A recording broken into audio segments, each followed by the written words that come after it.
Inuulit ko, noong 2015, ako ang una at kaisa-isang gobernador na nagdeklara ng suporta para kay Presidente Duterte. At kahit ako ang nag-iisang matitira, maninindigan ako para sa kanya. Kung bakit hinahangaan ko siya Yes. at naniniwala ako sa kanya, nanindigan ako nung siya ay Pangulo. Hindi ko sinasabi na perfectong tao. Wala akong binabanggit tungkol sa mga krimen na sinasabi. Ang sinasabi ko lang, ang hindi matatawaran, ang kanyang pagmamahal para sa Pilipinas. Doon ako bilib eh. Kahit pa paano talagang pinaglalaban ng Pilipino. Gusto ko yun.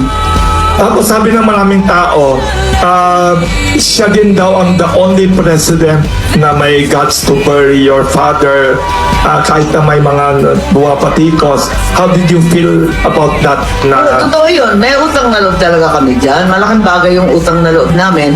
Bilang panganay, di ba sa Biblia, Yes. yan talaga ang Obligation. responsibilidad ng isang panganay na ilibing ang magulang. Kaya't ako, para sa akin, malaking bagay talaga na inilibing. 4 na presidente, ilang dekada yun, hindi mailibing. Yes. 4 na pangulo yun. Yung isa pa kamag-anak pa namin. Talagang ayaw ilibing. Pinsan na tatay nyo. Talagang mabigat yun. Sa wakas, talagang linibing niya kahit nung panahon na yun, very controversial yan, ha. Hindi talaga popular, masasabi. Kaya, nagpapasalamat talaga ako habang buhay niyan. Wala akong utang sa loob ni kanino except for about 3 or 4 person. Ay, me.